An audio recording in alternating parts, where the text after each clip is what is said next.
Aujourd'hui, nous visiterons l'insectarium de Target Malaria à Bobo-Dioulasso au Burkina Faso.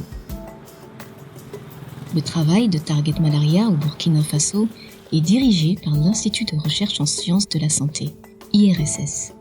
L'insectarium se trouve dans les locaux de l'IRSS.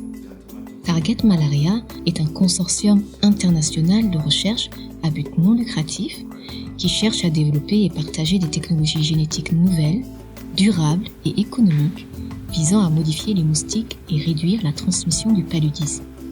Le projet réunit de nombreuses institutions de recherche, y compris l'IRSS. L'IRSS a été créé il y a plus de 20 ans. C'est un institut de recherche financé par le gouvernement et axé sur les sciences médicales. Il est actif dans les domaines de la santé publique, de la science biomédicale, de la médecine traditionnelle et de la pharmacie et vise à coordonner la recherche. Bonne arrivée. Bonjour docteur. Moi je suis Moussa Namountoungo, le responsable du laboratoire Target Malaria au Burkina Faso. Ok, moi je suis Baro Lassina, artiste musicien, j'habite tout juste à côté. Enchanté. Voilà, venez. Je vous en prie. La sécurité est primordiale pour Target Malaria. Avant qu'un visiteur puisse avoir accès à l'insectarium, il doit regarder une présentation d'orientation qui lui présente le projet et énonce les règles et les directives à respecter pendant la visite du laboratoire. Après avoir regardé la présentation, les visiteurs doivent signer une décharge. Ils sont alors officiellement prêts à entrer dans le laboratoire. C'est un tout nouvel insectarium. Il a été construit en 2015 spécifiquement pour héberger l'équipe de Target Malaria. Il est construit pour répondre aux directives de confinement des arthropodes et aux réglementations nationales. Ces directives veillent à garantir la sécurité du laboratoire et à ce que les moustiques ne puissent pas s'échapper.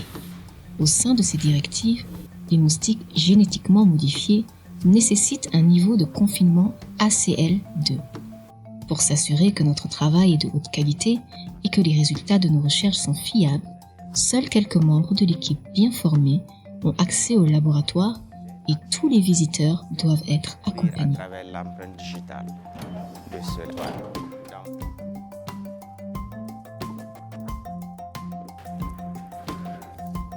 Il existe plusieurs dispositifs de sécurité dans l'insectarium.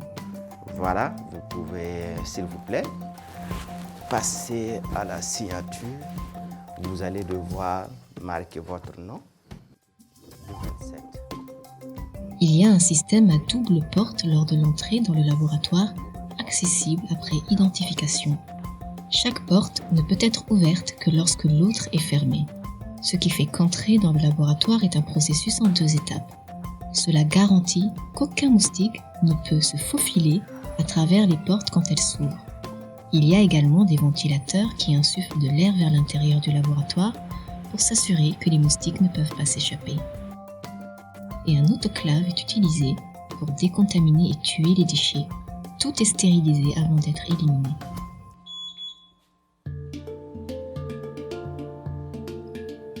Le laboratoire se compose de 6 chambres. Chaque chambre a un but spécifique. L'insectarium ne contient pas de moustiques infectés. Il y a une pièce où nous testons et lisons l'ADN du moustique. Dans une autre, nous extrayons et amplifions cet ADN. Une autre pièce abrite uniquement des moustiques sauvages et une autre, les moustiques génétiquement modifiés. Les 2 dernières salles sont une salle de congélation et une salle où les moustiques sont triés par sexe et sont accouplés. Le laboratoire de Target Malaria est construit pour répondre à toutes les exigences nationales et internationales. Les meilleures pratiques sont mises en place pour la manipulation des moustiques sauvages et des moustiques génétiquement modifiés. Cela signifie qu'il y a beaucoup de paramètres de sécurité autour du laboratoire. Quel genre de... Bon, la première, c'est les larves. Mais les larves, leur évolution se passe en 4 étapes. Là, par exemple, nous avons les larves L1, L2 et L3. Ici, c'est la dernière étape. C'est les larves L4.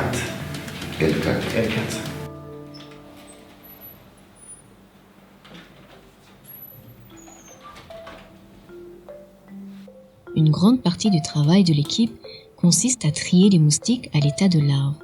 Ceci permet de séparer les moustiques qui portent la modification génétique de ceux qui ne la portent pas. Les larves sont triées en utilisant un pinceau. Vous remarquerez que chaque étape est effectuée méticuleusement. Une fois celle-ci triée, chaque groupe est placé dans une pièce différente et continuera à suivre sa croissance dans ces pièces.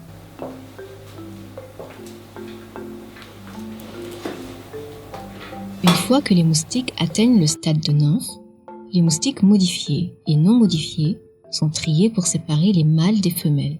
Le sexage est fait sous un microscope.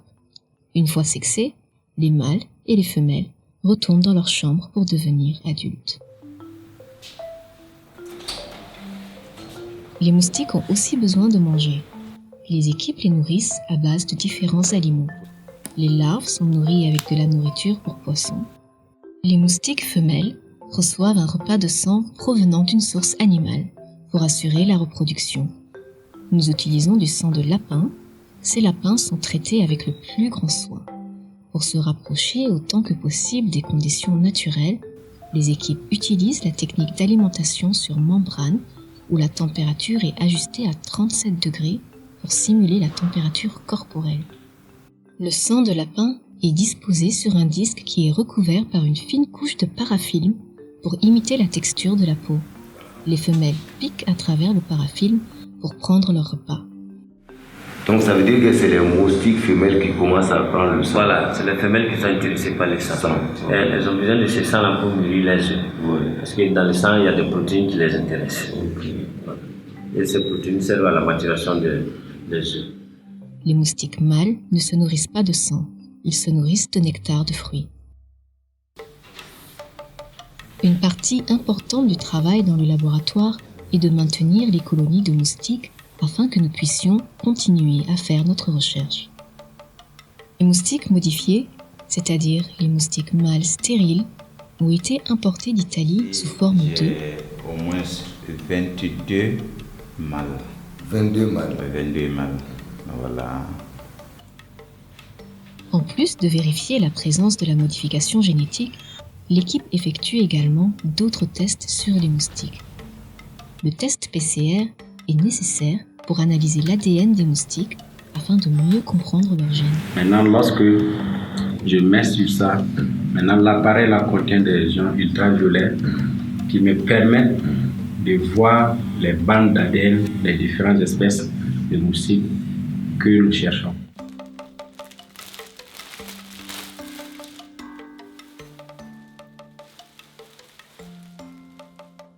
Les moustiques morts sont placés dans un autoclave, puis dans l'incinérateur. L'intérêt de la communauté et de diverses parties prenantes pour notre travail est toujours encouragé et nous permet de rester responsables.